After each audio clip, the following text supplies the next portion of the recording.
Okay, so what if I told you there's an economic pattern, a kind of blueprint, that, according to our sources, has predicted the rise and fall of global superpowers for the last 500 years? And what if that exact same pattern is playing out again, right now? Let's get right into it. Let's start with a number 370%. According to the sources, this is the total debt to GDP ratio here in the United States. Now, what does that actually mean? Well, think of it like this. For every single dollar the US economy produces in a year, the country as a whole owes $3.70. It's basically a reading on a structural stress test for the world's biggest economy. We're going to explore why that specific number is so incredibly important, but for now, just keep it in the back of your mind. The sources we're digging into use this really powerful analogy. They say to imagine a nation's economy is a massive bridge. Its innovation, its people, its productivity, that's all the steel and concrete holding it up. But its debt? Well, that's the weight. That's the constant heavy load the bridge is forced to carry, day after day. And that right there, that's the central question, isn't it? Because we have historical records. We've seen what happens when these kinds of economic bridges get overloaded. We've seen similar structures start to buckle and collapse under loads of 130 tons, 200 tons, even 250 tons. So what in the world happens when a bridge is trying to hold 370? To even begin to answer that, we have to look at the blueprint. The sources lay out this very precise four-stage cycle that they claim every single major economic empire has followed. It's a predictable path from incredible dominance to, well, decline. It all starts with the ascension. This is the golden age of power and wealth. But that very success leads right into stage two, the overextension, where the empire gets a little arrogant and starts spending way too much. And then comes the really critical phase, stage three, the silent exodus. This is when the smart money starts quietly heading for the exits. And that, of course, leads to the final act, stage four, the collapse, when the whole system just can't support its own weight anymore. So, is this just some neat theory, or is there something to it? Well, the sources argue it's not a theory, it's a historical fact. So let's put it to the test. Let's apply this four-stage framework to three of the most powerful empires in modern history and see if the pattern actually holds up. First up, Imperial Spain, back in the 16th century. In stage one, its currency was the global standard, and gold was just pouring in from the Americas.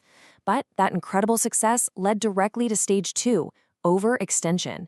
Spain spent absolute fortunes on endless wars and building lavish palaces, borrowing against a future they thought would never end. And here it is, the magic number, the breaking point. According to the data, Spain's financial system started to crack and eventually defaulted when its government debt, not total debt, but government debt, hit 200% of its GDP. That was the mathematical line in the sand it just couldn't uncross.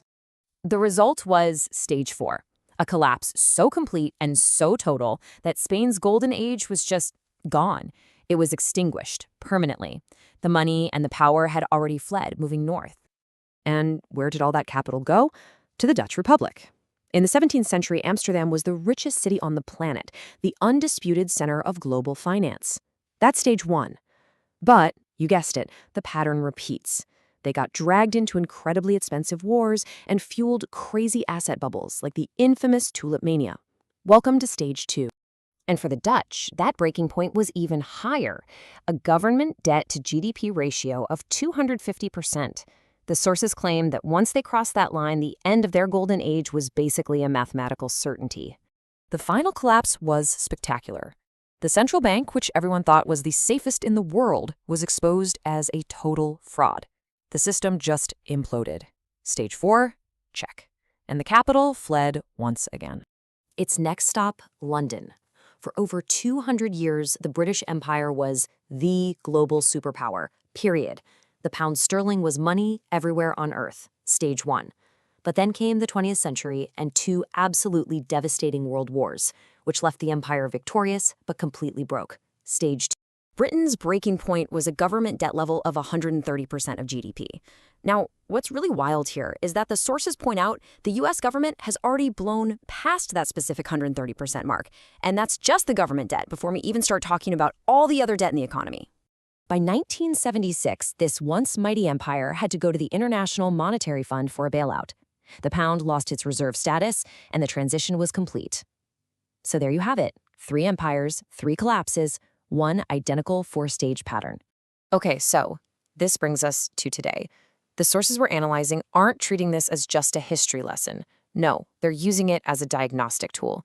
And their diagnosis is that the United States isn't in stage 1 or 2, but has already entered the critical 3rd stage.